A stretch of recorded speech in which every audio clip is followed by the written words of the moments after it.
اعوذ باللہ من الشیطان اللعین الرجیم بسم اللہ الرحمن الرحیم وبہ نستعین انہ خیر ناصر ومعین وصلی اللہ علی نبینا محمد واہل بیتہ الطیبین الطاہرین اللہم صلی علی فاطمة وابیہا وبعلہا وبنیہا والسر المستودع فیہا۔ عزیزان محترم، سامعین کرام، آج کی اس کلاس میں اور آج کے اس سیشن میں انشاءاللہ وہ سلسلہ جو کل کے پروگرام میں سیرت ائمہ معصومین علیہم السلام کے حوالے سے شروع ہوا تھا، اور اس میں خاص طور پہ پیغمبر اکرم ختمی مرتبت حضرت محمد مصطفیٰ صلی اللہ علیہ وآلہ وسلم کی حیات طیبہ پر اور ان کی زندگی کے مختلف پہلوؤں پر گفتگو کا جو دور آغاز ہوا تھا، اس کے آج دوسرے اور آخری مرحلے میں ہم وارد ہو چکے ہیں۔ جیسا کہ میں نے کل ہی عرض کر دیا تھا، اور اگر آج کچھ نئے افراد ہمارے اس پروگرام میں شامل ہوئے ہوں تو ان کے لیے بھی اس بات کی وضاحت کرنا مناسب ہوگا کہ انشاءاللہ اس ہفتے سے لے کر آئندہ 13 ہفتوں تک، اس ہفتے کو ملا کر 14 ہفتوں تک ہر ہفتے ایک معصوم کی حیات طیبہ پر گفتگو کی جائے گی، اور حتی الامکان کوشش کی جائے گی کہ جتنا بھی ہمارے پاس وقت موجود ہو اس وقت کے دائرے میں ہم اس معصوم کی زندگی کے میجر پوائنٹس، اہم واقعات بیان کریں، تاکہ کسی حد تک واجب جتنا ہمیں ایک معصوم جس کی زندگی کو ہم فالو کرتے ہیں، جن کی محبت کا ہم دم بھرتے ہیں، ان کی حیات طیبہ کے بارے میں علم ہونا چاہیے، معلومات ہونی چاہیے، کم از کم اتنی باتیں ہمارے ذہنوں تک منتقل ہو جائیں۔ اور خود پیغمبر اکرم کی حیات کے سلسلے میں یہ بات کل آپ کے سامنے بیان کر چکا ہوں کہ پیغمبر کی حیات کو 3 مختلف سٹیجز میں ڈیوائیڈ کیا جا سکتا ہے، اور کل کے سیشن میں پہلے سٹیج پہ، پہلے مرحلے پر گفتگو کی جا چکی ہے۔ جو افراد کل شامل نہیں تھے ان کے لیے انتہائی اختصار کے ساتھ، کیونکہ آج باتیں بہت ساری بیان کرنی ہیں اور 2 مرحلوں پر بیان کرنی ہے، دامن وقت میں عام طور پہ اتنی گنجائش نہیں ہوتی ہے کہ بہت ٹھہر کے اطمینان سے ایک ایک بات کو پوری تفصیلات کے ساتھ اور ڈیٹیلز کے ساتھ بیان کیا جائے۔ اس لیے انشاءاللہ میں سلسلے وار ایک کے بعد ایک ساری باتیں آپ کے سامنے بیان کروں گا، اپنی حد تک پوری کوشش کروں گا کہ بات کو کلیئرلی پیش کیا جائے، لیکن چونکہ بہت سارے پوائنٹس بتائے جائیں گے، بہت سارے واقعات بتائے جائیں گے، تو اگر کوئی بات انکلیئر رہ جائے تو میں آپ سے درخواست کروں گا، آپ سے ریکویسٹ کروں گا کہ کلاس کے آخری حصے میں جو کویشچن اینڈ آنسر کا سیشن ہے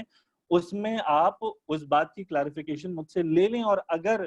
اس حصے میں بھی آپ کو وقت نہ ملے تو آپ مجھ سے پرسنلی میرے واٹس ایپ نمبر پہ کانٹیکٹ کر کے وہ باتیں جو اس کلاس میں ہوئی ہیں ان کے حوالے سے اگر کوئی سوال آپ کے ذہن میں آتا ہے تو مجھ سے دریافت کر لیں۔ کل کے درس کے بارے میں یہ عرض کرنا تھا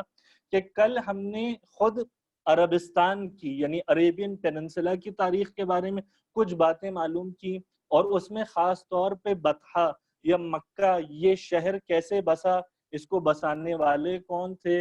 اور اس شہر میں جو آبادی کا سلسلہ شروع ہوا وہ کس شخص کے ذریعے سے شروع ہوا، کس نبی کے ذریعے سے شروع ہوا، اور یہ سلسلہ چلتے چلتے ہمارے پیغمبر تک کیسے آیا، پیغمبر اکرم کی زندگی میں جن حالات میں آپ کی ولادت ہوئی عرب کا ماحول کیسا تھا، وہ ماحول جس کو دی ایج آف اگنورنس کہا جاتا ہے، ایام جاہلیت یا عصر جاہلیت کہا جاتا ہے، ان میں واقعاً اس دور میں کون سی جاہلیتیں پائی جاتی تھی، کون سی جہالت پائی جاتی تھی جس وجہ سے اس کو ایج آف اگنورنس کہا جاتا ہے۔ کچھ باتیں اس کے حوالے سے بھی آپ کے سامنے بیان کی گئیں۔ پیغمبر کی ولادت کہاں ہوئی، پیغمبر کے آباء و اجداد کا تذکرہ، ان کی نسل کا تذکرہ، پیغمبر کی پرورش کس نے کی، پیغمبر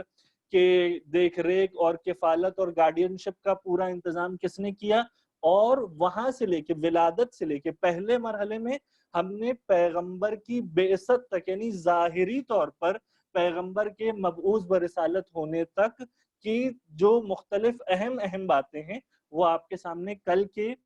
لیکچر میں بیان کی۔ آج کے لیکچر میں ہم تاریخ اسلام کے انیشل فیز کے دوسرے اور تیسرے دور پر گفتگو کریں گے. اور وہ دوسرا دور شروع ہوتا ہے پیغمبر کی بعثت سے. بعثت یعنی آپ کو ظاہری طور پر رسالت ملنے سے لے کر آپ کی ہجرت تک, آپ نے جو مکہ مکرمہ سے مدینہ منورہ کی جانب ہجرت کی, مائگریشن کیا, یہ دوسرا دور ہے پیغمبر کی حیات کا. اور آخری دور پیغمبر کی حیات کا آپ کی ہجرت سے لے کر مدینے میں جو آپ نے تقریباً 10.25 سال زندگی گزاری ہے, اس کے بارے میں آپ کے سامنے بیان کریں گے. اور بہت سارے پوائنٹس ہیں, اس لیے پھر عرض کر دوں کہ میں پوائنٹس کو کوشش کروں گا کہ جلدی جلدی بیان کروں. اور ایک بات یہاں پہ بیان کرنا مناسب سمجھتا ہوں کہ وہ ساری باتیں جو ہم اور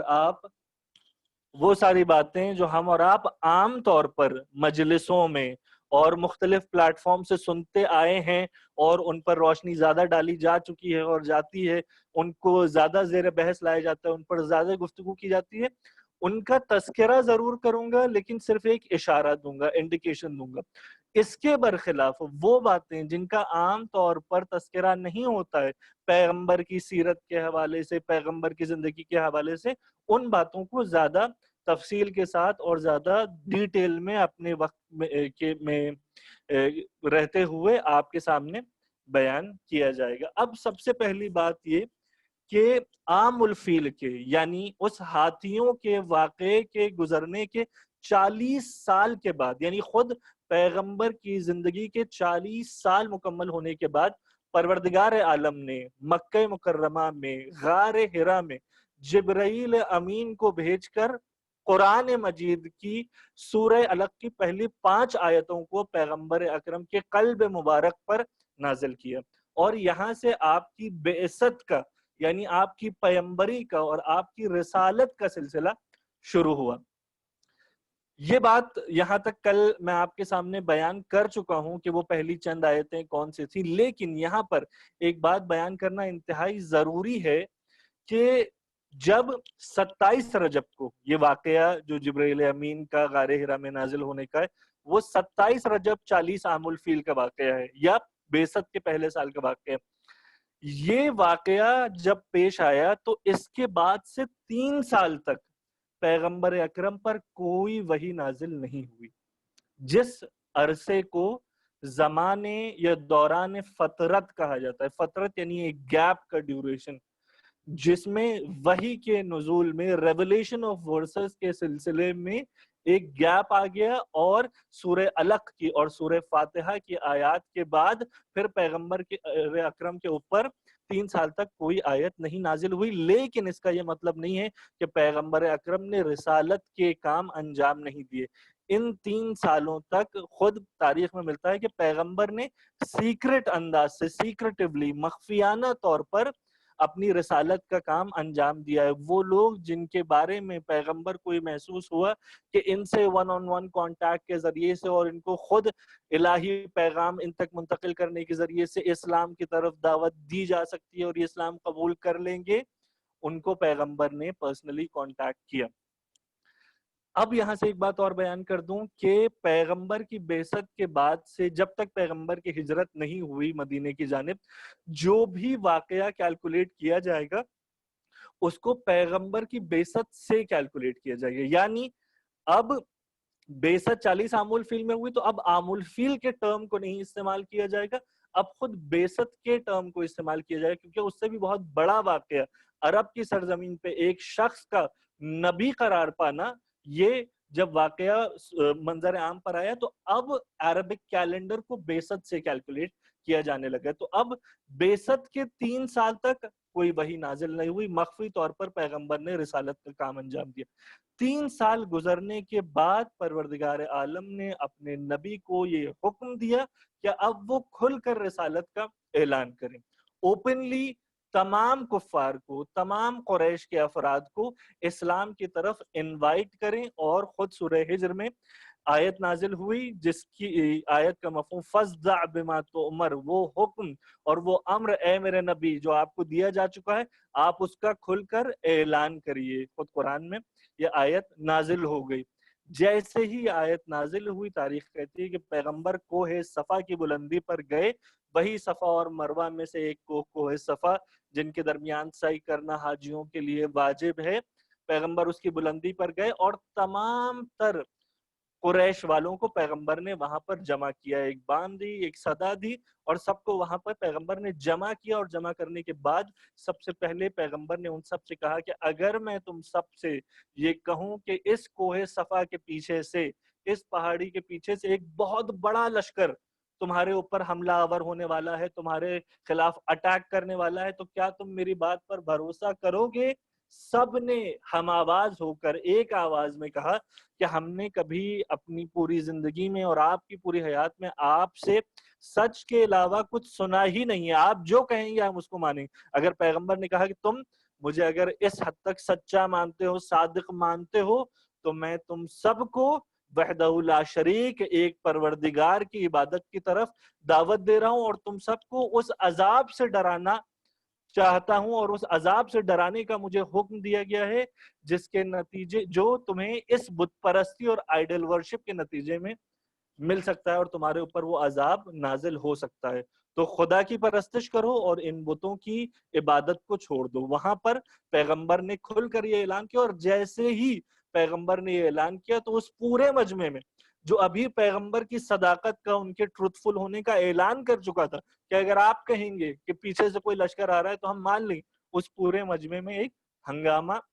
برپا ہو گیا، ایک خلفشار مچ گیا کہ انہوں نے یہ کیا کہہ دیا، انہوں نے تو نبوت کا دعویٰ کر دیا، اور انہوں نے ہمارے تمام بتوں کو، ہمارے تمام خداؤں کو برا بھلا کہنا شروع کر دیا، اور کہہ رہے ہیں کہ ان کی پرستش اور ان کی عبادت کے نتیجے میں ہمارے اوپر عذاب نازل ہو سکتا ہے۔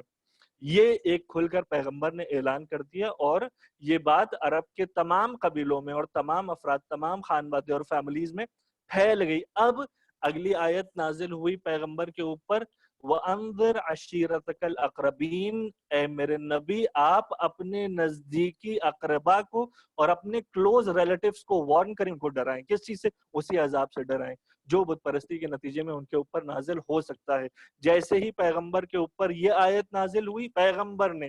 وہی امیر المومنین، وہی امام علی جو آپ کے گھر میں اور آپ ہی کی زیر نگرانی پرورش یافتہ تھے، اور اس وقت صرف 13 سال کے تھے۔ میں آپ کے سامنے کل عرض کر چکا ہوں اور آئندہ بھی اس بات کو ذکر کروں گا، امیر المومنین کی سیرت میں اس بات کا تفصیلی سلسلہ آپ کے سامنے بیان کیا جائے گا کہ آپ کی ولادت 30 عام الفیل کو ہوئی۔ جب اس دعوت کی طرف مدعو کیا تو امیر المومنین کی عمر مبارک صرف 13 سال تھی، لیکن اس 13 سال کی عمر مبارک میں بھی پیغمبر اکرم نے امیر المومنین کو اتنا معتمد، اتنا اوتھینٹک، اتنا اپنی نظر میں صاحب کمال سمجھا کہ اسلام کی سب سے بڑی دعوت کی، اور عرب کے بزرگوں کو اس دعوت میں مدعو کرنے کی پوری ذمہ داری امیر المومنین کے حوالے کر دی۔ اور صرف یہ نہیں کہ ایک پوسٹ مین کی طرح اور نامہ بر کی طرح امیر المومنین کو گھر گھر بھیج دیا ہو کہ تم دعوت میں بلا لینا، نہیں، پوری دعوت کی ذمہ داری حد یہ ہے کہ اس دعوت میں جو کھانا پکا ہے، اور اس دعوت میں جو کھانا ان تمام افراد کو، 40 افراد جو اس دعوت میں آئے ہیں، ان کو جو کھانا سرو کیا گیا ہے، وہ کھانا بھی بنانے والے خود امیر المومنین امام علی ابن ابی طالب علیہ السلام تھے۔ اور امیر المومنین نے پیغمبر کے حکم کی تعمیل کرتے ہوئے ان تمام افراد کو، خود اپنے خانوادے کے تمام بزرگوں کو اس دعوت میں مدعو کیا، اور پیغمبر نے پہلے دن جب دعوت کے بعد اپنی رسالت کا اعلان کرنا چاہا تو ابو لہب جو پیغمبر کا چچا تھا، اور جس کے بارے میں خود سورہ قرآن مجید میں تبت یدا ابی لہب وتب، ابو لہب کے ہاتھ شل ہو جائیں، وہ سورہ بھی نازل ہو چکا ہے، اس نے تمام لوگوں کو پراگندہ کر دیا، پیغمبر سے دور کر دیا کہ نہیں، یہ پتہ نہیں کون سی بات کرنے والے ہیں، ان کو چھوڑ دیا جائے، کھا پی لیے، اب چلا جائے اپنے اپنے گھر۔ تو پہلے دن سب آئے، کھائے پیے اور چلے گئے۔ دوسرے دن پھر پیغمبر نے امیر المومنین کو پورا انتظام کرنے کے لیے کہا، اور یہی لوگ جو کل کی دعوت میں کھانا کھا چکے تھے اور پیغمبر کے اعلان کو سننے کا انکار کر چکے تھے، وہ پھر اگلے دن کھانا کھانے کے لیے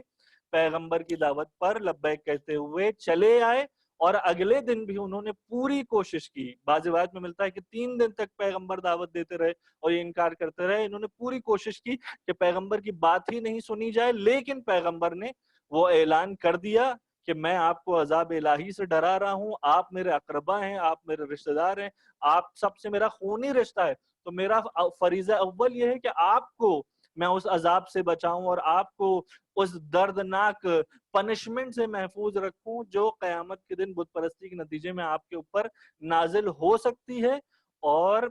پہلے دن پیغمبر کو شاعر کہہ کے رد کر دیا گیا, دوسرے دن پیغمبر کو مجنون کہہ کے رد کر دیا گیا. بعض روایات میں یہ ہے کہ تیسرے دن دعوت ہوئی تو ساحر اور جادوگر کہہ کے بھی رد کر دیا. اور پیغمبر اکرم نے اسی دعوت ذوالعشیرہ میں جو 3 بعثت کو یعنی بعثت کے گزرنے کے 3 سال بعد انجام پائے, اس بات کا بھی اعلان کر دیا تھا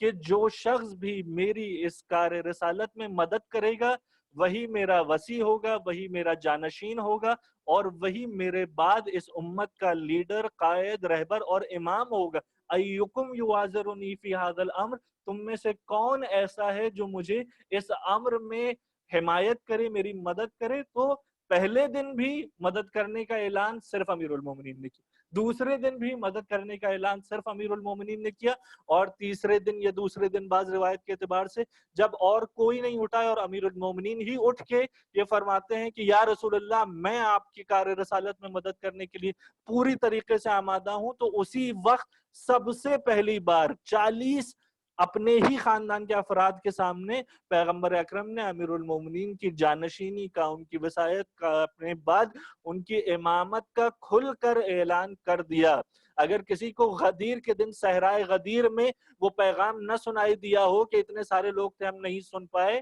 یہ بھی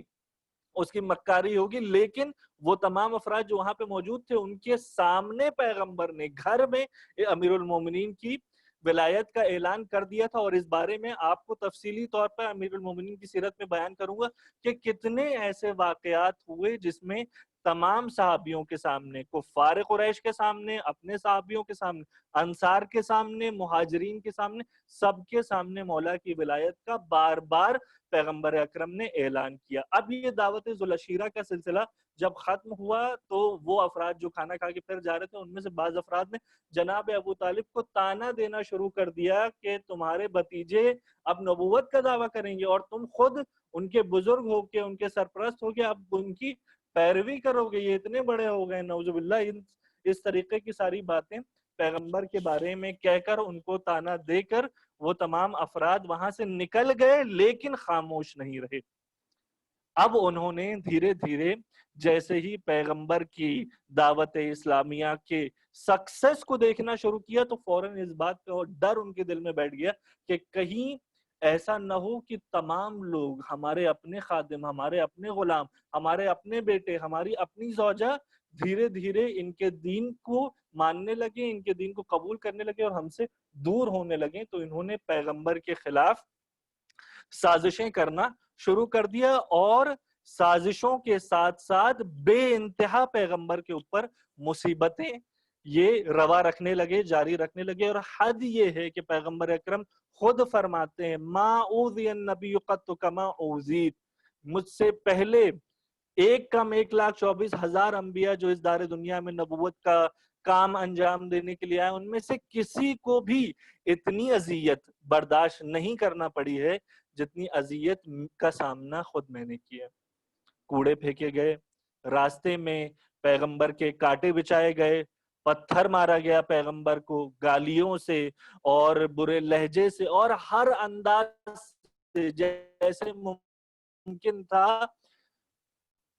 قریش نے اور خود پیغمبر کے قبیلے والوں نے ان کو اذیت پہنچائی اور بے انتہا اذیت پہنچائی. اور یہ اذیت خود پیغمبر تک محدود نہیں رہی, وہ غلام, وہ کنیزیں, وہ افراد جو دھیرے دھیرے پیغمبر کی صداقت پر ایمان لا کر اور پیغمبر کے پیغام پر ایمان لا کر مسلمان ہو گئے, ان کو بھی عرب نے سزا دینا شروع کر دیا. حد یہ ہے کہ جناب عمار ابن یاسر کے والد جناب یاسر کو شہید کر دیا گیا. ایک اور صحابی پیغمبر کے ان کے بارے میں تذکرہ ملتا ہے جناب خباب ابن الارت کہ ان کو انگاروں پر لٹا دیا گیا, جناب بلال کو گرم ریت پر لٹا دیا گیا, جناب افلا کو رسیوں میں باندھ کر پورے شہر میں کھینچا گیا. کیوں؟ کیونکہ صرف انہوں نے اس دعوت قولوا لا الہ الا اللہ، لا الہ الا اللہ کہو اور تفلحوا کامیاب ہو جاؤ، اس پر لبیک کہا تھا، تو اس کی اس حد تک ان کو سزا دی گئی۔ جناب عمار کے خود سینے پر پتھر رکھ دیا گیا اور ان سے کہا کہ جب تک تم پیغمبر کو برا بھلا نہیں کہو گے تب تک ہم تمہیں مصیبت پہنچانے اور تمہیں اذیت و آزار دینے سے گریز نہیں کریں گے۔ خود پیغمبر کو بھی اذیت دی گئی اور پیغمبر کے تمام تر چاہنے والوں کو، ان کے غلاموں کو، کنیزوں کو، سب کو قریش نے اذیت دینا شروع کیا۔ یہ سلسلہ اب شروع ہوا، اور اس بات کی یہاں پر وضاحت ضروری ہے کہ جب تک پیغمبر مکے میں رہے، پیغمبر کی اور اسلام کی یہ اسٹریٹجی تھی کہ تلوار نہیں اٹھانا ہے، تاکہ خدا نخواستہ کوئی انسان کسی بھی دور میں قیامت تک یہ نہ کہے کہ محمد عربی نے صلی اللہ علیہ وآلہ وسلم نے اسلام کو تلوار کی زور پر منوایا، سارے لوگوں کو ڈرا دھمکا کر اور ان کو خوف دلا کر اسلام کی طرف مدعو کیا۔ پیغمبر اکرم نے مکے کی 13 سالہ زندگی میں، اور ساتھ میں یہ بھی کہہ دوں کہ مدینے میں بھی اگر تلوار اٹھائی تو اپنے ڈیفنس میں تلوار اٹھائی، اپنے دفاع میں تلوار اٹھائی، کبھی بھی تلوار کے زور پر کسی کو سرنڈر کروا کر اسلام کی طرف لانے کے لیے پیغمبر اکرم نے اسلحہ نہیں اٹھایا، جنگیں نہیں کی، کوئی بھی بیٹل اور کوئی بھی وار پیغمبر نے انجام نہیں دیا۔ جبکہ خود پیغمبر اکرم کے بارے میں ملتا ہے کہ ظاہری طور پر مبعوث برسالت ہونے سے پہلے پیغمبر اپنے اعمام یعنی اپنے چچاؤں کے ساتھ حرب فجار میں شریک ہو چکے تھے، یعنی ایک جنگ جو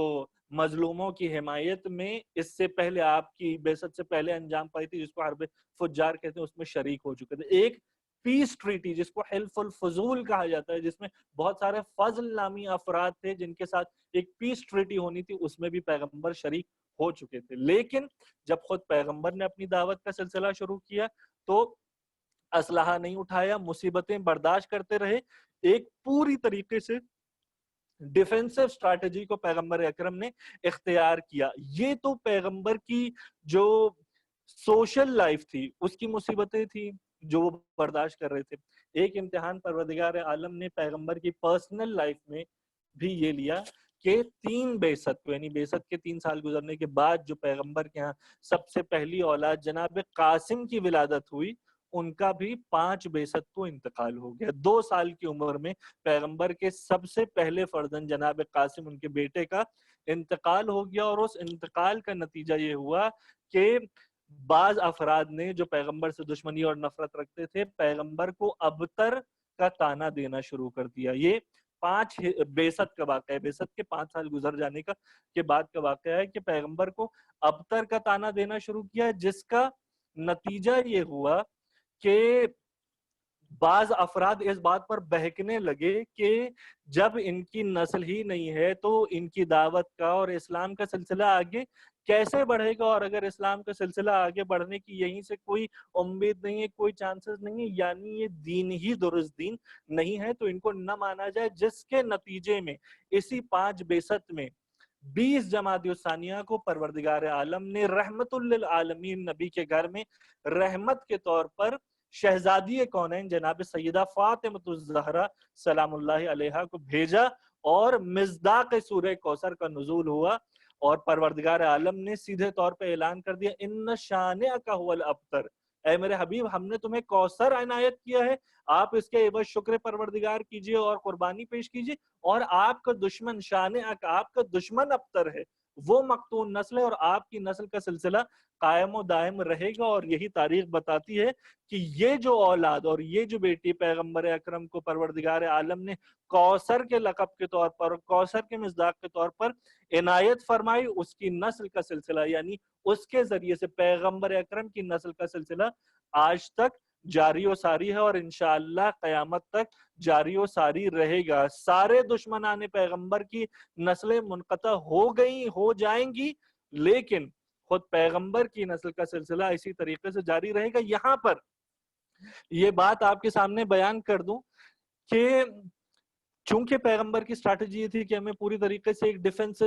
سسٹم کو مکے میں اختیار کرنا ہے، اس لیے جب پیغمبر نے دیکھا کہ ان کے چاہنے والوں پر اور وہ لوگ جو اسلام لائے ہیں ان کے ہاتھ پر بیعت کر کے اور ان کے اوپر بے شذہد اور بہت شدت کے ساتھ مظالم ڈھائے جا رہے ہیں، تو اسی 5 بیست کو پیغمبر اکرم نے اس بات کا اعلان کیا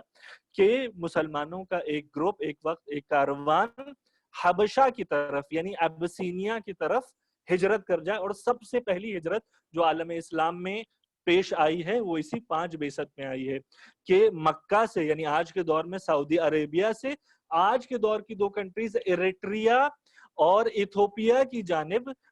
جس کو اس دور میں حبش اور ابسینیا کہا جاتا تھا، پیغمبر اکرم نے ایک وفد وہاں بھیج دیا، اور اس کی وجہ یہ بیان کی جاتی ہے کہ وہاں کا حبش کا جو بادشاہ تھا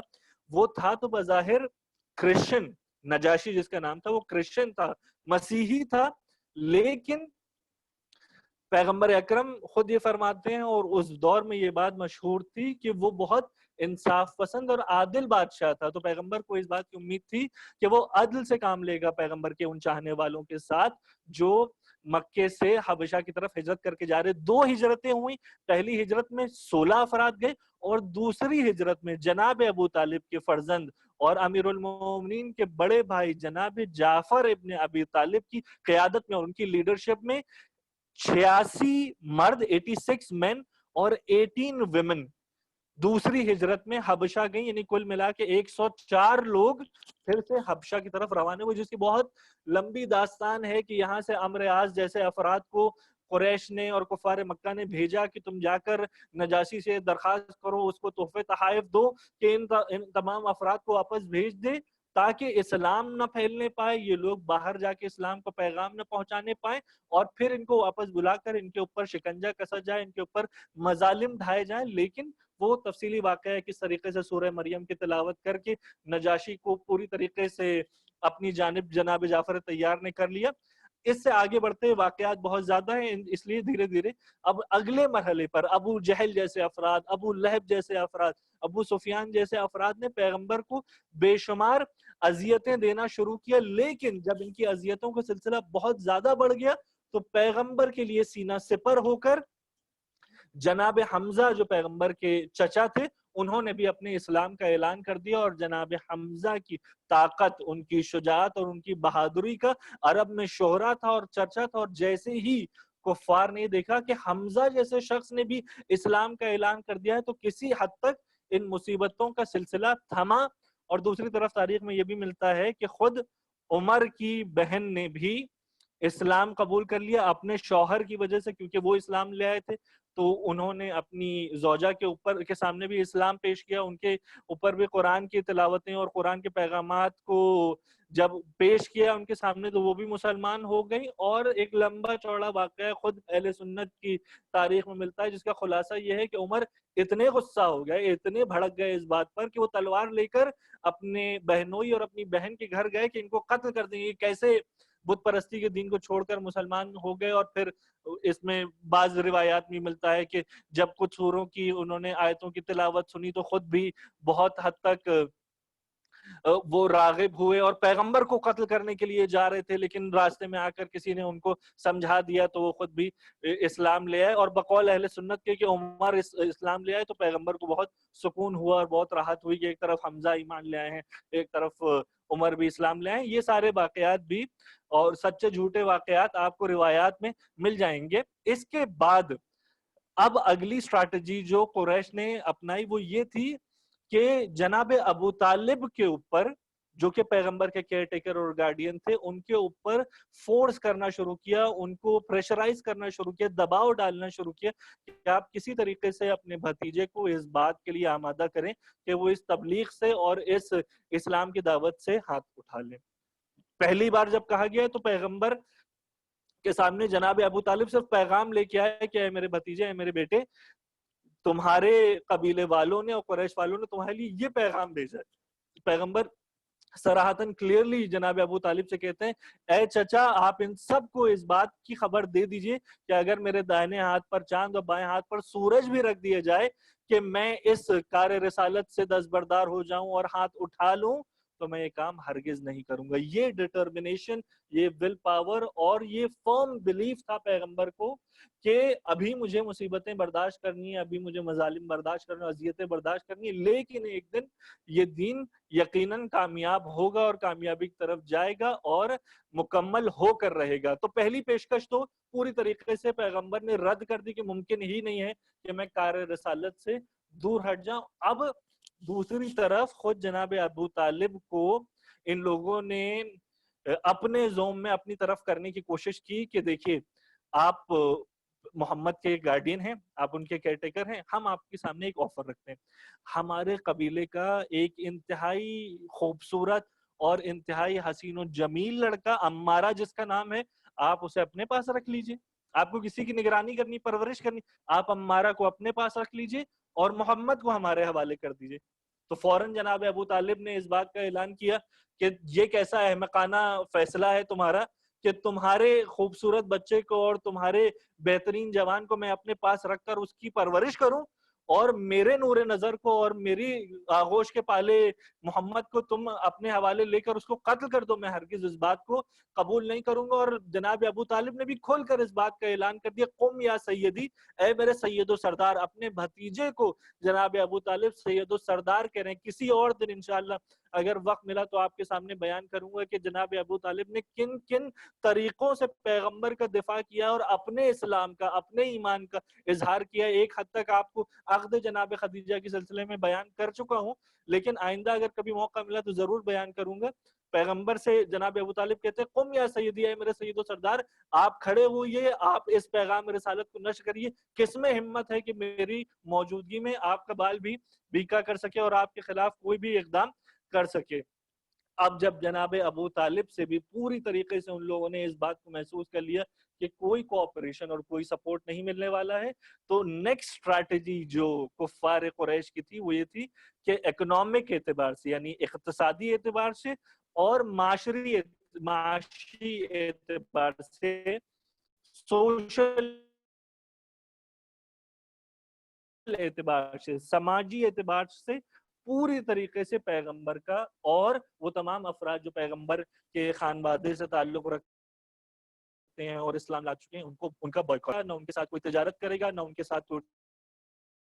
نہ بیٹھنا کرے گا، کوئی سلام علیہ کرے، کسی بھی طریقے کا کوئی بھی رابطہ ان کے ساتھ نہیں رکھا جا سکتا. تاریخ میں منصور بن اکرمہ نام کا ایک شخص ملتا ہے جس نے ایک معاہدہ لکھا، ایک اگریمنٹ لکھا، جس پہ عرب کے 40 قبائل کے افراد نے سائن کیا کہ محمد عربی سے اور ابو طالب کے گھر آنے والوں سے کوئی بھی کانٹیکٹ نہیں رکھے. ایک اسٹریٹجی انہوں نے اگلی اختیار کی جس کا نتیجہ یہ تھا کہ 7 بعثت میں جناب ابو طالب ان تمام افراد کو لے کر شیب ابی طالب جو ایک وادی ہے وہاں پر منتقل ہو گئے، اور 3 سال تک انتہائی سختی کی زندگی پیغمبر نے، جناب خدیجہ نے، جناب سیدہ نے، جو کہ صرف محض 2 سال یا 3 سال کی تھیں اس شیب ابی طالب کے دور میں، خود جناب ابو طالب نے، ان تمام افراد نے ایسی زندگی گزاری کہ کھانے پینے کے لیے انہیں پتی پر اور درخت کے پتوں پر گزارا کرنا پڑا ہے. ان کو کھانا دینے والا، ان کے ساتھ کسی طریقے کا کوئی بھی انٹریکشن کرنے والا کوئی نہیں تھا. اور اس دور میں وہ جو بڑے بڑے افراد جن کا نام ملتا ہے صحابہ کرام اور چاہنے والے، کسی کا تذکرہ نہیں ملتا ہے کہ وہ بھی شیب ابی طالب میں پیغمبر کے ساتھ رہے ہوں اور یہ سب زحمتیں برداشت کی ہوں اور ان سب اذیتوں کا سامنا انہوں نے بھی کیا. کوئی ایسی چیز برداشت نہیں کی. اور خود جناب ابو طالب پیغمبر کی محافظت کا یہ انتظام کرتے تھے کہ پیغمبر کے بستر پر اپنی اولاد کو لٹا کر وہ جو حملے کی گنجائش اور حملے کا جو خطرہ پیغمبر کی جان کو رہتا تھا، اس کو بھی اپنی اولاد کو قربان گاہ میں لٹا لٹا کر جناب ابو طالب پوری طریقے سے پیغمبر کی محافظت کرتے تھے اور دفاع کرتے تھے. نتیجہ یہ ہوا کہ 3 سال کے بعد یہ جو اکنامک بائیکاٹ تھا پیغمبر کا، یہ جو سوشل بائیکاٹ تھا پیغمبر کا، وہ اس طریقے سے ختم ہوا کہ 3 سال کے بعد پیغمبر اکرم نے اپنے چچا جناب ابو طالب سے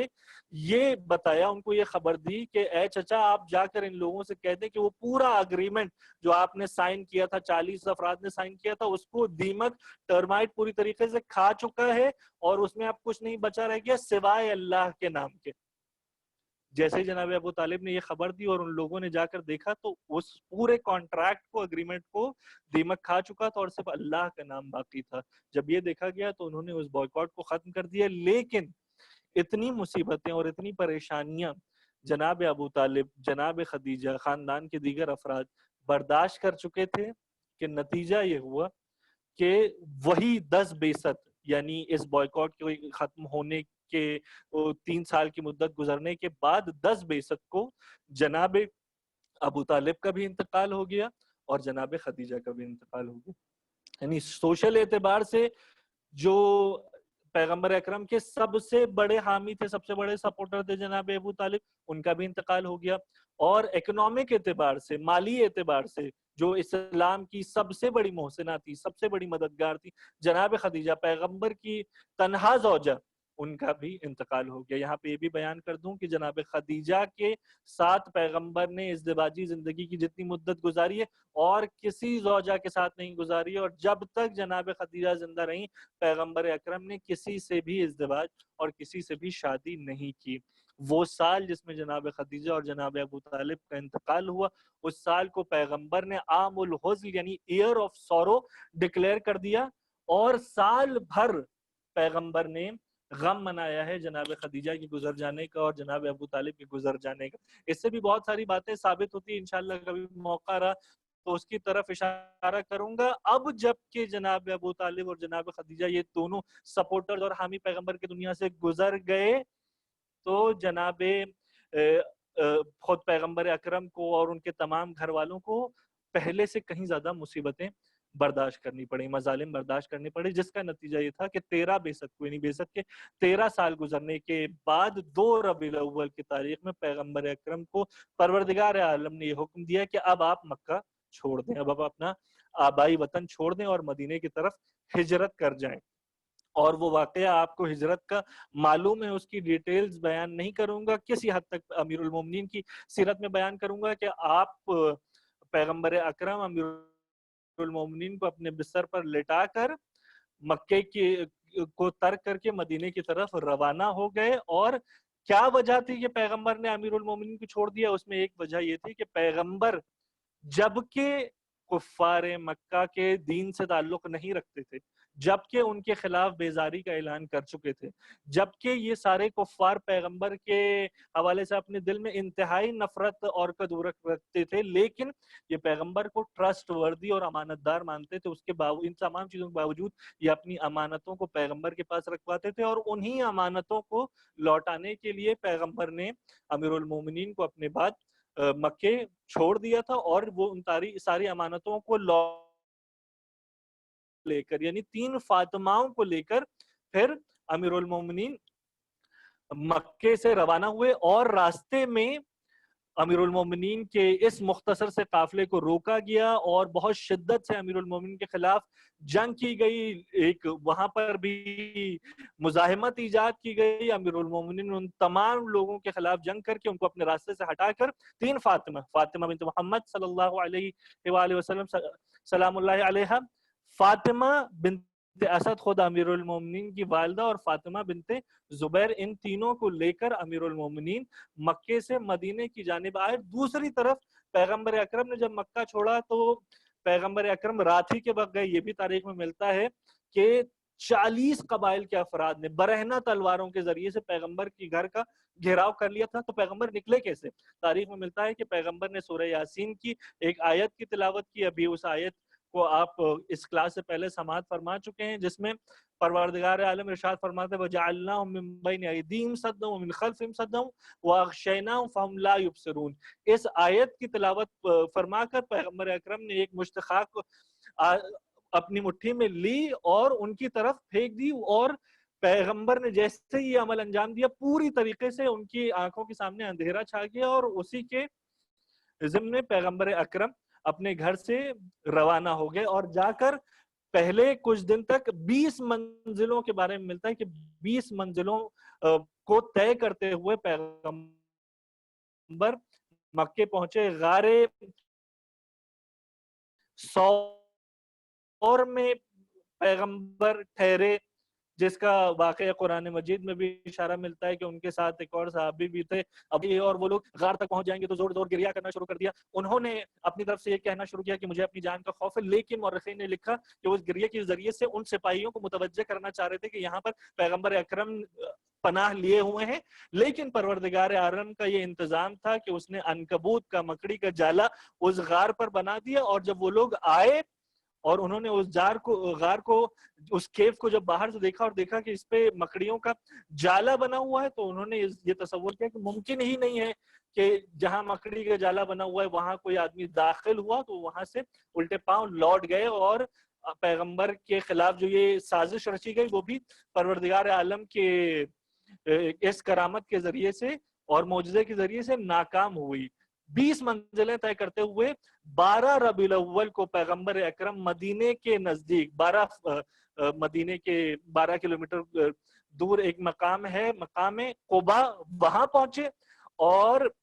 یہیں پر یہ بات بھی بیان کر دوں کہ عالم اسلام کی جو سب سے پہلی مسجد تعمیر ہوئی، سب سے پہلی ماسک تعمیر ہوئی، وہ اسی مقام قباء میں تعمیر ہوئی، جو ابھی بھی مسجد اسی طریقے سے رینوویشن وغیرہ کے ساتھ باقی ہے. اور یہ مسجد بھی تب تک اس کی تعمیر شروع نہیں ہوئی جب تک امیر المومنین ان خواتین کو، فاطماؤں کو لے کر اپنے ساتھ پیغمبر کی خدمت میں موجود نہیں ہو گئے، اور خود امیر المومنین نے اس مسجد کی تعمیر کا کام انجام دیا. اب 2 ربیع الاول کو پیغمبر اکرم نے مکہ چھوڑا، 12 ربیع الاول کو ملتا ہے کہ مقام قباء پہ پہنچے، اور 22 ربیع الاول کو یعنی 20 دن کے بعد پیغمبر اکرم مدینے پہنچے. اور مدینے پہنچنے کے بعد پیغمبر اکرم جیسے ہی وہاں پہ ان کا ناکہ داخل ہوا تو مدینے کی عورتوں نے، مدینے کی جتنی بھی خواتین تھی، ان کا پرزور استقبال کیا. ایک ترانہ بھی پڑھا گیا، آپ میں سے بعض افراد نے سنا ہوگا، طلع البدر علینا من ثنیات الوداع. یہ ایک ترانہ باقاعدہ پیغمبر کے استقبال میں پڑھا گیا، اور تمام صحابیوں نے جو پیغمبر کے تھے، انصار. ایک بات یہاں پہ بیان کرتا ہوں کہ وہ لوگ جو مکے سے مائگریٹ ہو کر مدینے گئے ان کو مہاجر کہا جاتا ہے، یعنی مائگرنٹس. اور وہ لوگ جنہوں نے مدینے میں پیغمبر کی آمد کا اور ان کے وجود کا استقبال کیا اور پیغمبر کے مشن کو سپورٹ کیا، ان کو انصار کہا جاتا ہے، یعنی سپورٹرز. مائگرنٹس اور سپورٹرز، مہاجرین اور انصار. انصار میں سے تمام افراد کی خواہش تھی کہ پیغمبر آ کر ہمارے گھر میں ٹھہریں، لیکن پیغمبر اکرم نے اس بات کا اعلان کر دیا کہ یہ ناقہ، یہ اونٹ جس کے اوپر میں بیٹھا ہوا ہوں، وہ امر الہی سے چلے گا. جہاں پر بھی یہ اونٹ جا کر بیٹھ جائے گا وہیں پر میں اپنا مکان معین کروں گا. اور یہ اونٹ چلتا چلتا جا کر جناب ابو ایوب انصاری کے گھر کے سامنے بیٹھ گیا، اور پیغمبر نے وہیں پر سکونت اختیار کی. 2 منزلہ 2 فلورز کا وہ گھر تھا. پیغمبر اکرم نے اس کے فرسٹ فلور پہ، نیچے کی منزل پر سکونت اختیار کرنے کا ارادہ کیا تاکہ لوگوں سے رابطہ آسان ہو. اب پیغمبر اس انداز سے مکے سے مدینے آگے، اور آخری فیز پیغمبر کی زندگی کا یہاں سے شروع ہوا. بہت سارے واقعات پیغمبر اکرم کی زندگی میں مدینے میں واقع ہوئے ہیں، بہت ساری داستانیں ہیں، لیکن ان میں سے جو مشہور واقعات ہیں ان کو اشارتاً، اور اس کے علاوہ جو واقعات ہیں ان کو آپ کے سامنے بیان کر کے آج کے اس سیشن کو ختم کروں گا. اگر تھوڑی سی 1 گھنٹے سے زیادہ تاخیر ہو جائے تو اس کے لیے میں آپ سے معذرت چاہوں گا. ایک بات یہاں پر مدینے کے سیناریو کے لیے بیان کر دوں کہ مدینے میں یہودیوں کے 3 قبیلے بسے ہوئے تھے، بنی نذیر، بنی قینوقا اور بنی قریظہ. یہ 3 قبیلے یہودیوں کے مدینے میں پہلے سے سیٹلڈ تھے، اور اس کے علاوہ 2 یمنی شخص، ایک کا نام اوس اور ایک کا نام خزرج تھا. یہ بہت پہلے یمن کو چھوڑ کر مدینے میں آ کر بس گئے تھے، اور ان دونوں کا بھی قبیلہ، اوس اور خزرج کا قبیلہ، مدینے میں پایا جاتا تھا. یہ دونوں الگ الگ سے یہودیوں کے ساتھ، جو جیوز مدینے میں بسے ہوئے تھے، ان کے ساتھ ایک پیکٹ کر چکے تھے، اگریمنٹ کر چکے تھے، لیکن آپس میں ان کی بہت رائیولری تھی اور جانی دشمن تھے یہ دونوں قبیلے ایک دوسرے کے. لیکن پیغمبر اکرم جب آئے تو پیغمبر اکرم نے مدینے میں آتے ساتھ ایک معاہدہ کیا ان دونوں قبیلوں کو آپس میں جوڑنے کا، ان دونوں قبیلوں میں پیس ٹریٹی کروانے کا، مصالحت کا، اور خود ایک پیس ٹریٹی پیغمبر اکرم نے مدینے میں قائم یہودیوں کے ساتھ بھی کی، جس کے بارے میں ملتا ہے کہ باقاعدہ پیغمبر اکرم نے اس پیس ٹریٹی میں 47 ہیومن رائٹس اور سوشل رائٹس کے کلوزز لکھے ہیں کہ کن کن طریقوں سے ہمیں ایک دوسرے کے رائٹس اور ایک دوسرے کے حقوق کو محترم شمار کرنا ہے، اور اس کی پامالی ہمارے لیے جائز نہیں ہوگی۔ یہ پورا پیس اگریمنٹ پیغمبر اکرم نے کیا۔ مدینے میں 7 مہینہ گزرنے کے بعد پیغمبر اکرم نے اسعد بن زرارہ نامی ایک شخص کے 2 یتیم بچوں سے 10 دینار میں ایک زمین خریدی، جس زمین کے اوپر وہ مسجد النبوی بنی، جس کو آج کے دور میں ہم اور آپ مدینے میں دیکھتے ہیں، وہ گنبد خضرا، وہ ہرا گنبد جو آج کے دور میں پایا جاتا ہے، وہ سب سے پہلے ایک دم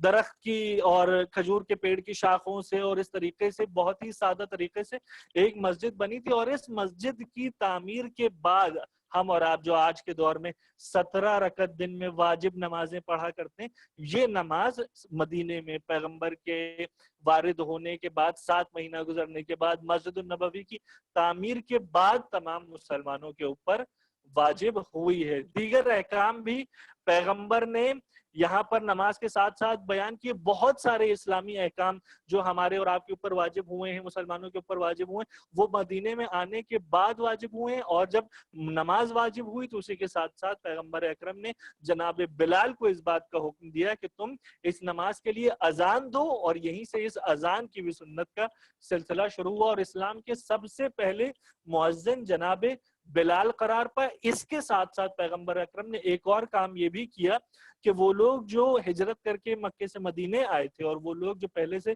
مدینے میں موجود تھے، ان کے درمیان ایک برادری کا، بردرہڈ کا، اخوت کا رشتہ پیغمبر اکرم نے قائم کیا، اور اس کا نتیجہ یہ ہوا کہ ایک ایک مہاجر کو، ایک ایک انصار کا بھائی بنائے۔ جب سب کو ایک دوسرے کا بھائی بنا چکے اور صرف امیر المومنین رہ گئے، خود پیغمبر رہ گئے، خود امیر المومنین دریافت کیا، یا رسول اللہ آپ نے مجھے کسی کا بھائی نہیں بنایا ہے، تو پیغمبر نے امیر المومنین سے فرمایا، یا علی انت اخی فی هذه الدنیا والآخرہ، تم اس دنیا میں بھی میرے بھائی ہو اور آخرت میں بھی میرے بھائی ہو۔ اور یہ بردرہڈ کا جو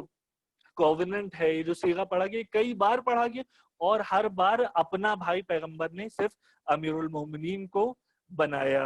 یہ بات، اور یہاں پر یہ بھی بات بیان کر دوں کہ اب جو اسلامک کیلنڈر کا سلسلہ شروع ہوا وہ بھی یہی پیغمبر کے ہجرت کے بعد سے شروع ہوا، اسی لیے ہم اسلامک کیلنڈر کو ہجری کیلنڈر کہتے ہیں۔ کیوں؟ کیونکہ مکے سے مدینے پیغمبر کے ہجرت کرنے کے بعد سے جتنے بھی واقعات پیش آئے ہیں وہ کیلکولیشن اس ہجرت کے اعتبار سے کیا جاتا ہے۔ تو آج 1440 سال اس ہجرت پیغمبر کے، ایگزیکٹ ایکوریٹ یہ نہیں ہے، اس کے بارے میں بھی کچھ کانفلکٹ ہے، کیا ایگزیکٹلی جس دن پیغمبر اکرم مدینے پہنچے اور ہجرت پیغمبر نے کی اس دن سے کیلنڈر شروع ہوا ہے؟ اگر ہم ظاہری طور پر بھی دیکھیں تو پیغمبر 22 ربیع الاول کو پہنچے ہیں، اور ہجری کیلنڈر محرم سے۔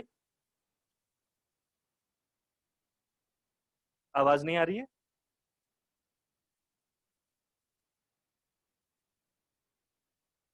22 ربیع الاول کو پیغمبر مدینے پہنچے، اور ہجری کیلنڈر جیسا کہ ہم اور آپ سب جانتے ہیں پہلی محرم سے شروع ہوتا ہے، لیکن یہی ہجرت خود اسلامک کیلنڈر کی مرتب کرنے میں بھی کام آئی ہے۔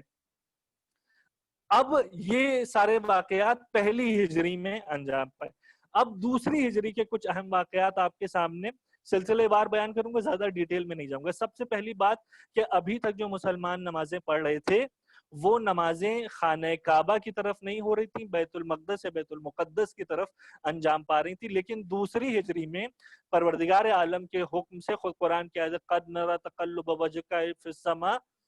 کہ ہم اس بات کو دیکھ رہے ہیں بار بار کہ آپ آسمان کی طرف دیکھ رہے ہیں۔ پیغمبر کی خواہش تھی، پیغمبر یہ چاہتے تھے قبلہ تبدیل ہو جائے، پروردگار نے اس خواہش کو پوری طریقے سے برابری کر کے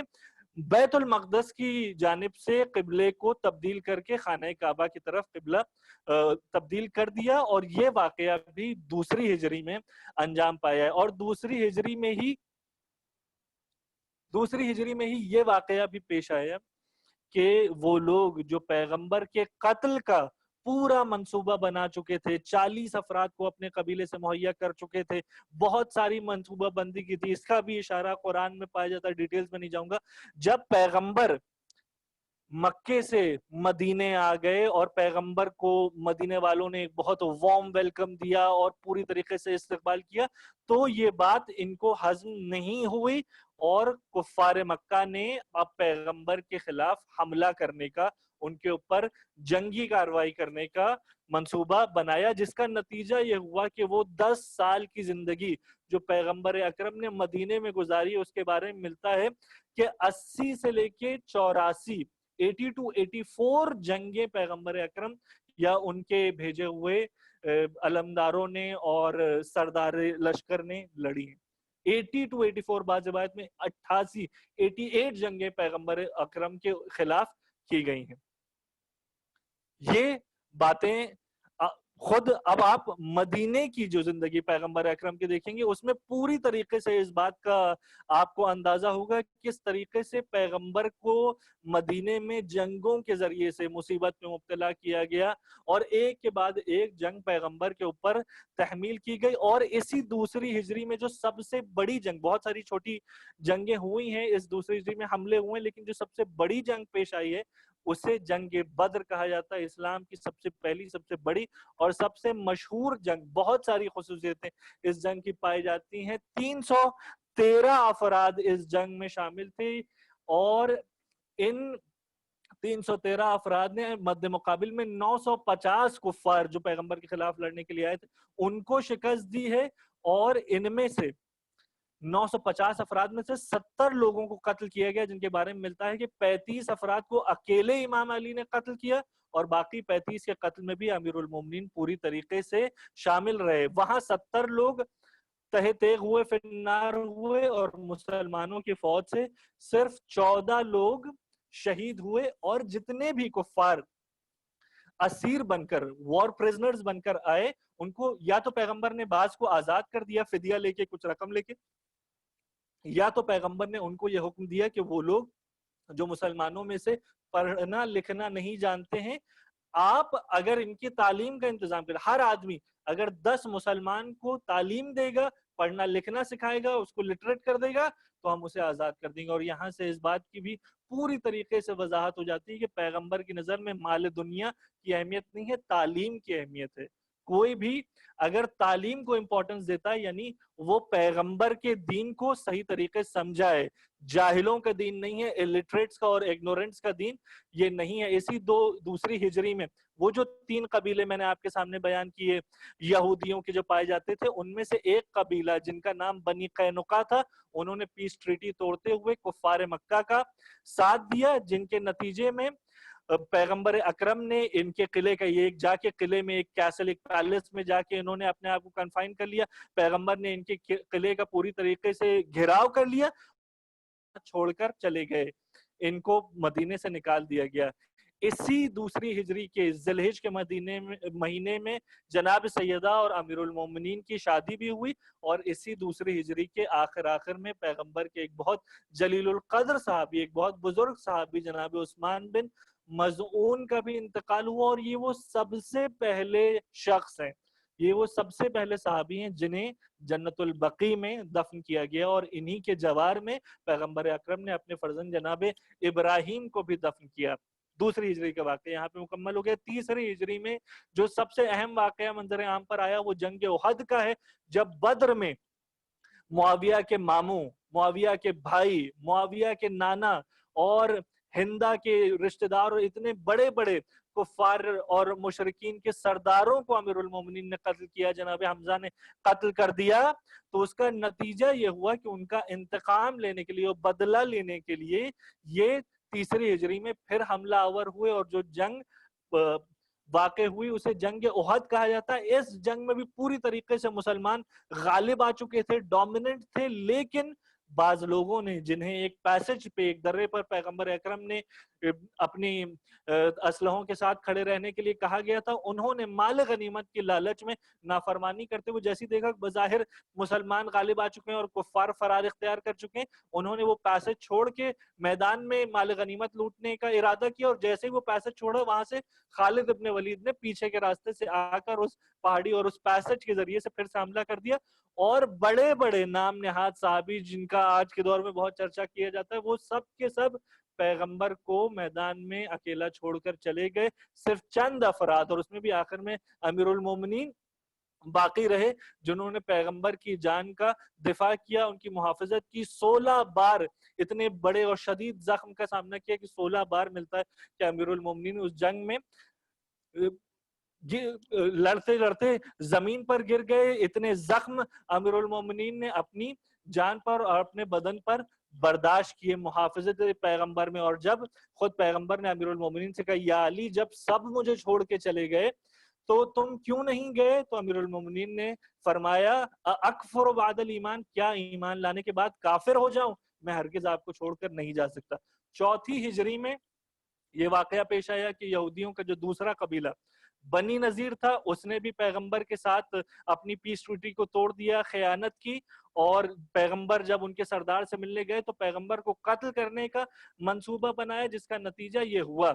کہ پیغمبر اکرم نے 3 دن کے اندر اندر انہیں مدینے چھوڑنے پر مجبور کر دیا، ان کا بھی پوری طریقے سے گھراؤ کر لیا، اور وہ مدینہ چھوڑ کر جا کر خیبر کے قلعے میں، جس کے بارے میں ابھی تذکرہ کروں گا، جا کر وہ وہاں پناہ گزین ہوئے، وہاں جا کر انہوں نے ریفیوج لیا۔ اس کے بعد 5ویں ہجری میں ان تمام حزبوں نے، ان تمام گروہ کے افراد نے، کفار مکہ نے بھی، یہودیوں نے بھی، جتنے لوگ بھی اسلام سے اور پیغمبر اسلام سے دشمنی رکھتے تھے، انہوں نے یہ پلاننگ کی کہ ہم سب مل کے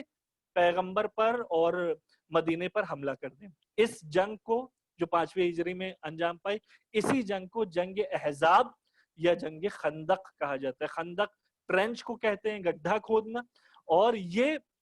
جنگ اس لیے جنگ خندق کہلاتی ہے کیونکہ جب پیغمبر اکرم نے مشورہ لیا اپنے صحابیوں سے کہ اس جنگ میں کیا اسٹریٹجی اختیار کی جائے، تو جناب سلمان نے یہ مشورہ دیا کہ جو میں ایران میں فارس میں رہا کرتا تھا تو وہاں پر طریقہ یہ تھا کہ اگر کوئی آپ کے گھر پر اور آپ کے اپنے شہر پر حملہ کر رہا ہوتا تھا تو پورے شہر کے اطراف میں خندق کھود دیا کرتے تھے، ٹرنچ کھود دیا کرتے تاکہ وہ لوگ اس کو پار کر کے نہ آ سکیں۔ تو ماہ رمضان کے مہینے میں حالت روزہ میں بھی مسلمانوں نے خندق کھودنے کا کام انجام دیا، اور اس طریقے سے کفار کو اس عظیم حملے سے روکا، لیکن اس کے باوجود 3 افراد کے بارے میں ملتا ہے جن میں سے ایک عمرو ابن عبدود بھی تھا، وہ خندق کو کراس کر کے اس طرف پیغمبر اکرم کے خیمے کی طرف حملہ آور ہوئے، اور پیغمبر نے کہا من لہو، پیغمبر نے تمام مسلمانوں کا کون ہے کس میں یہ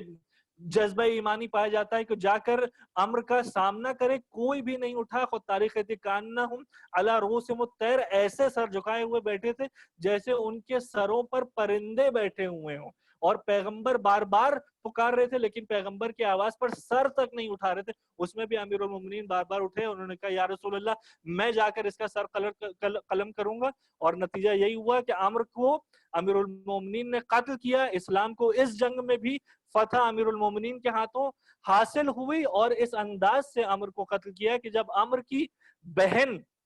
اس واقعے کو دیکھنے کے لیے خود اپنے بھائی کے جنازے پر آئی تو اس نے اپنے بھائی کے قاتل کا قصیدہ پڑھا، لو کان قاتل عمرو غیر قاتلہ لابقیت علیہ، اگر عمرو کا قاتل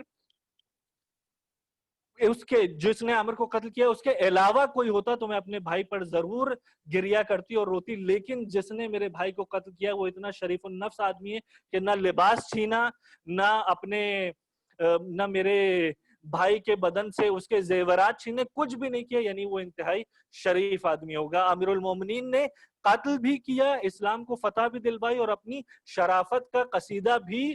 مقتول کی بہن کی زبانی پڑھوا لیا۔ اور اسی 5ویں ہجری میں تیسرا قبیلہ بھی جو یہودیوں کا تھا، بنی قریظہ، جو باقی رہ گیا تھا، انہوں نے بھی اسی جنگ احزاب میں شریک ہو کر پیغمبر کے ساتھ بیعت شکنی کی، اور یہ لوگ بھی پوری طریقے سے مدینہ چھوڑ کر خود خیبر کے مقام پر جا کر پناہ گزین ہوئے۔ اس کے بعد اب جلدی جلدی آپ کے سامنے واقعات کو بیان کروں گا اور اس سلسلے کو ختم کروں گا۔ انشاءاللہ اگلے ہفتے میں پیغمبر اکرم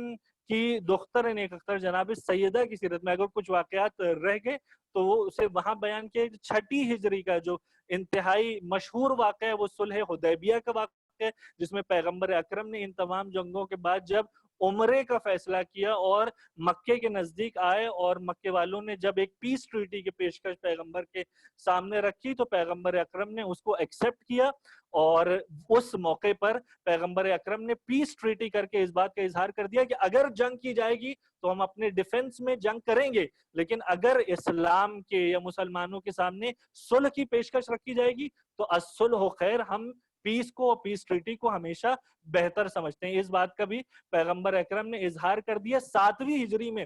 وہ جنگ خیبر کا واقعہ ہوا، وہ تمام یہودی قبیلے جو ایک ایک کر کے پیغمبر کے ساتھ خیانت کر کے دغا دے کر مدینہ چھوڑ چکے تھے، انہوں نے جا کر خیبر کے مقام پر بہت سارے یہودیوں کے وہاں پر قلعے تھے، ان کی اراضی تھی، ان کی زمینیں تھیں، وہاں جا کر پناہ لی اور پیغمبر اکرم کے خلاف سازشیں کرنا شروع کی۔ تو مسلمانوں کا لشکر وہاں پر پیغمبر کے خلاف پیغمبر کے ساتھ اور ان یہودیوں کے خلاف وہاں پر جا کر ان کے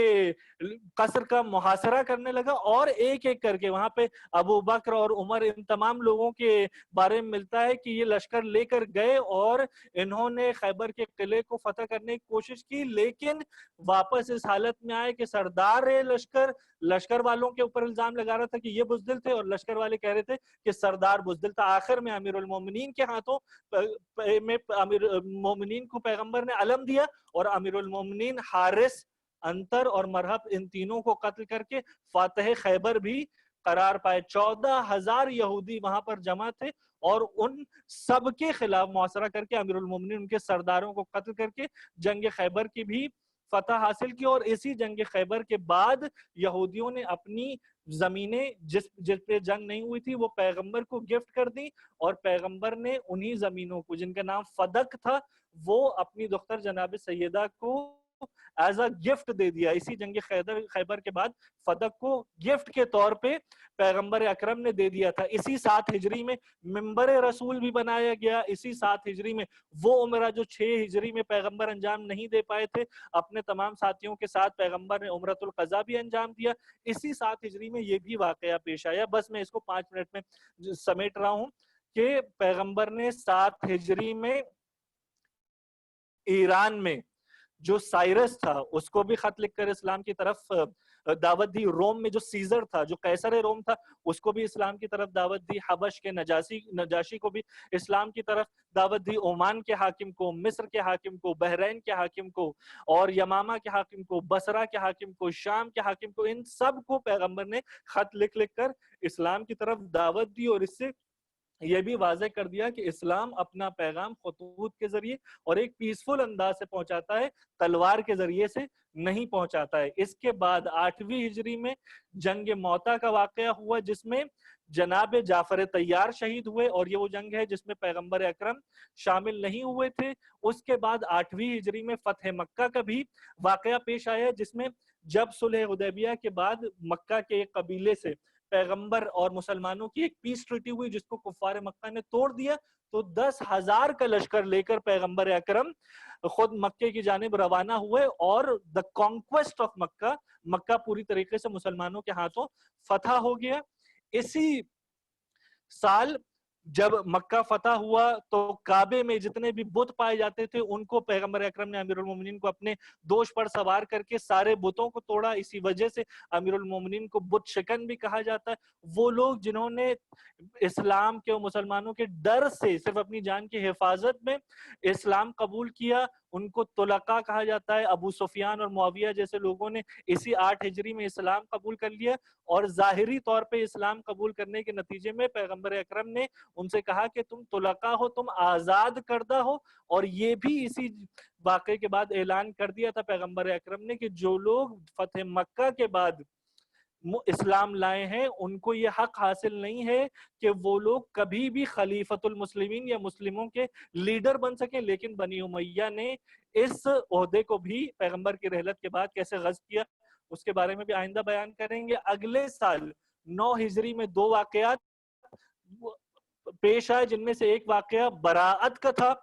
کہ خود سورہ براءت اور سورہ توبہ نازل ہوا. پہلے ابو بکر اس کو لے کر گئے، لیکن جبرائیل امین آئے اور پیغمبر سے کہا کہ یا آپ خود اس سورے کی مکے والوں کے سامنے تلاوت کریں یا وہ تلاوت کریں جو آپ سے ہو، آپ کا نفس ہو. تو پیغمبر نے امیر المومنین کو سورہ براءت کی تلاوت کے لیے بھیجا، اور اس کے نتیجے میں کچھ اہم فیصلے لیے گئے. انتہائی شارٹ انداز میں آپ کے سامنے بیان کروں گا. اس بات کا اعلان کر دیا گیا مکے والوں کے سامنے کہ جتنے بھی مشرکین ہیں جو مکے میں رہتے ہیں وہ سب نجس ہیں، اور انہیں مسجد الحرام میں، جہاں پہ خانہ کعبہ ہے جس موسک کے اندر، اس میں داخل ہونے کی اجازت نہیں، اور وہ اس دور سے جو حرام قرار پایا ہے وہ قیامت تک حرام رہے گا. آج کے دور میں بھی جو مشرک ہیں، پولیتھیسٹ ہیں، انفیڈلز ہیں، انہیں مکے میں مسجد الحرام میں داخل ہونے کی اجازت نہیں ہے. اس دور تک جو کفار اور مشرکین تھے وہ خانہ کعبہ کا جب طواف کیا کرتے اور اپنے انداز سے عبادت کرتے تھے تو وہ نیکڈ اور برہنہ ہو کر عبادت کیا کرتے تھے. اس کو بھی پیغمبر اکرم نے امیر المومنین کے ذریعے حرام قرار دیا، ناجائز قرار دیا، اور یہ بھی اعلان کر دیا کہ جتنے بھی لوگ کافر ہیں وہ جنت سے مایوس ہو جائیں. اگر آپ کو جنت کی خواہش ہے تو اسلام لانا پڑے گا. اور اسی 9 ہجری میں مباہلے کا بھی واقعہ پیش آیا، جب کرسچنز، نجران کے کرسچنز نے آ کر پیغمبر سے ایک ڈیبیٹ اور آرگیومنٹ کرنا شروع کیا، اور پیغمبر نے اپنی ساری باتیں رکھی اور انہوں نے اس کو قبول نہیں کیا. تو یہ فیصلہ ہوا کہ اب مباہلہ کیا جائے. مباہلے کا مطلب یہ ہے کہ جو بھی اپنے آپ کو سچا سمجھتا ہے اور دوسرے کو جھوٹا سمجھتا ہے وہ جھوٹے پر اللہ کی لعنت قرار دے. اس کی بھی آیت قرآن میں پائی جاتی ہے. اور یہ فیصلہ ہوا کہ تم اپنے نفسوں کو لاؤ، اور ہم اپنے نفسوں کو لاتے ہیں، تم اپنی عورتوں کو لاؤ، اپنی عورتوں کو لاتے ہیں، تم اپنے فرزندوں کو لاؤ، اپنی اولاد کو لاتے ہیں. نتیجتاً وہاں سے ایک بہت بڑا لشکر آیا مسیحیوں کی طرف سے، اور یہاں سے 9 ہجری میں پیغمبر اکرم نفس کے طور پر امیر المومنین کو لے کے گئے، عورتوں میں صرف جناب سیدہ کو لے گئے، اور اپنے فرزند اور اپنے بیٹوں کے طور پر صرف امام حسن اور امام حسین کو لے کر گئے. اور جیسے ہی ان شخصیتوں کے انوار مبارک پر نصارہ نجران اور ان کے علماء نے نظر کی تو انہوں نے بے ساختہ کہا کہ یہ ایسی نورانی اور بابرکت شخصیتیں کہ اگر یہ اشارہ کر دیں تو پہاڑ اپنی جگہ چھوڑ دیں، ہم ان سے مباہلہ نہیں کر سکتے. اور اس کے نتیجے میں یہ کرسچن جزیہ ٹیکس دینے کے لیے بھی تیار ہو گئے. اور اس کے بعد 10 ہجری میں اب آخری دور بالکل آ گیا. 10 ہجری میں پیغمبر اکرم نے اپنی زندگی کا مدینے میں آنے کے بعد اور حج کے واجب احکام کے فریضہ قرار پانے کے بعد آخری حج، جس کو حجۃ الوداع یا فیئرویل حج کہا جاتا ہے، وہ انجام دیا، جس میں تاریخ میں ملتا ہے کہ 1,20,000 مسلمان پیغمبر کے ساتھ حج انجام دے رہے تھے. اس زمانے میں 1,20,000 اگر آج کے دور میں وہ حیثیت نہیں رکھتے جبکہ رکھتے ہیں تو اس زمانے میں 1,20,000 ایک بہت بڑی تعداد، ایک بہت بڑا فگر تھا. ان افراد نے پیغمبر کے ساتھ وہ 10 ہجری میں حجۃ الوداع میں شرکت کی، اور اسی حج سے لوٹنے کے وقت 10 ہجری میں ہی غدیر کے میدان پر پیغمبر اکرم نے 1,20,000 صحابیوں کے مجمع میں امیر المومنین کی ولایت کا من کنت مولا فہذا علی مولا کہہ کر اعلان کیا. اور سب نے، عورتوں نے بھی اور مردوں نے بھی، امیر المومنین کی ولایت اور ان کی وصایت کی کا اقرار کر کے امیر المومنین کے ہاتھوں پر بیعت کی. اور اس کے بعد 27 صفر کو، 10 ہجری کے واقعات یہاں پر ختم ہوئے. 27 صفر سن 11 ہجری میں پیغمبر اکرم شدت سے مریض ہوئے، اور پیغمبر اکرم نے اس سے پہلے ایک لشکر روم کی طرف روانہ کیا تھا. جو جنگ تبوک میں خود پیغمبر اکرم روم کی طرف گئے تھے جب وہاں سے حملے کا خدشہ تھا. لیکن اسی 11 ہجری میں جناب اسامہ بن زید کی قیادت میں ایک اور لشکر کو بھیجا جس میں سب کو روانہ ہونے کا حکم دیا. عمر ہو چاہے ابو بکر ہو، جتنے بھی افراد ہو، سب سے کہا کہ آپ کو مدینہ چھوڑ کے جانا ہے. اور اسامہ کی قیادت میں جو ایک بہت ہی جوان کمانڈر تھے ان کی قیادت میں سب کو بھیج دیا. لیکن ان کے ذہن میں یہ خیال تھا کہ پیغمبر مریض ہیں اور ممکن ہے کہ پیغمبر وفات پا جائیں، تو صرف اور صرف یہ سازش کیا آئندہ ہمیں خلافت حاصل کرنی ہے اور سقیفہ سازی کرنی ہے. انہوں نے پیغمبر کی بات پر عمل نہیں کیا. پیغمبر بے حد ان سے ناراض اس دنیا سے گئے، اور جب یہ پیغمبر کی بزم میں موجود تھے تو ان سے کاغذ اور قلم بھی پیغمبر نے مانگا کہ ایک ایسا نوشتہ لکھ دوں، ایک ایسا ایک ایسا تمہارے لیے اسکرپچر لکھوں جس سے ہمیشہ ہمیشہ کے لیے تم کامران اور ہدایت یافتہ ہو جاؤ. لیکن اسی بزم میں عمر نے اس بات کا اعلان کیا کہ یہ بخار کی حالت میں نعوذ باللہ ہذیان بک رہے ہیں, یہ نہیں سمجھ پا رہے کہ یہ کیا کہہ رہے ہیں. اور پیغمبر نے جیسے ہی سنا قوموا انی کہہ کے ان تمام لوگوں کو اپنی بزم سے نکال دیا. اسی بزم میں اور اس کے بعد پیغمبر نے اس بات کا بھی اس سے پہلے بھی متعدد بار اعلان کر چکے تھے. پیغمبر نے وہ جو مشہور حدیث ثقلین ہے اس کو دہرایا, یوم الخمیس, تھرسڈے, لاسٹ تھرسڈے اس کو کہا جاتا ہے کہ انی تارک فیکم الثقلین کتاب اللہ و عطرتی اہل بیتی, میں تمہارے درمیان دو گراں قدر چیزیں چھوڑے جا رہا ہوں, اللہ کی کتاب اور میری عطرت, میرے اہل بیت. جس نے بھی ان دونوں سے تمسک اختیار کیا, ان دونوں سے وابستہ رہا, وہ قیامت تک کبھی گمراہ نہیں ہوگا. لیکن ایک گروہ تھا جس نے اسی وقت سے قرآن اور اہل بیت دونوں کو ان سے دوری اختیار کی, دونوں کو فراموش کر دیا. اور نتیجہ یہ ہوا کہ یہاں پیغمبر اکرم نے امیر المومنین کے زانوں پر اپنی زندگی کی آخری سانسیں لیں اور اس دنیا سے رخصت ہو کر وہاں وہ 1,20,000 لوگ جو پیغمبر کے ساتھ حج کے موقع پر جمع تھے, جب پیغمبر کی رحلت کا موقع آیا, پیغمبر کے غسل و کفن اور پیغمبر کی تجہیز و تدفین کا موقع آیا, تو گنے چنے افراد اس وقت موجود تھے. یہ سارے صحابی پیغمبر کو چھوڑ کر چلے گئے. بعض افراد چلے گئے سقیفہ میں اور خلافت سازی کرنے لگے. انتہائی مخلص صحابی جو موجود تھے انہوں نے پیغمبر کی رحلت کے موقع پر ان کے جنازے میں شرکت کی. اور اس انداز سے اللہ کا نبی, جس نے اتنی جانفشانیوں سے اور اتنی قربانیوں سے اتنے بڑے قبیلے کو اتنی کثرت سے لوگوں کو اسلام کی طرف دعوت دیا تھا, اس انداز سے وہ دنیا سے رخصت ہوئے. غسل و کفن, تجہیز و تدفین, ان تمام چیزوں کا ذمہ خود امیر المومنین نے لیا اور اپنے ہاتھوں سے پیغمبر اکرم کو سپرد لحد کیا. والسلام علیکم ورحمۃ اللہ وبرکاتہ.